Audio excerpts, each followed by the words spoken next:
Hey everyone, welcome to our channel. To check whether your iPhone battery is boosted or performing optimally, it is important to differentiate between a battery boost and the normal charging behavior of your iPhone. So, firstly, your iPhone has a feature that allows you to check its battery health.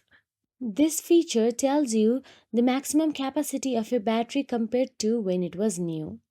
So, firstly, go to the Settings app on your mobile device.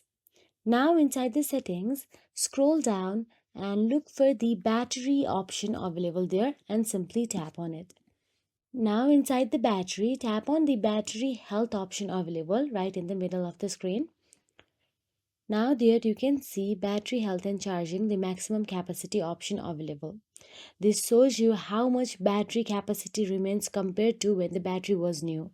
If it is 100%, your battery is still performing optimally. If it is lower, it might be time to replace the battery. If your iPhone is showing a lower battery health percentage or has a message like your battery's health is significantly degraded, it might be time to consider a battery replacement. So that is it. If you find this video helpful, please like, share and subscribe our channel. And thank you so much for watching.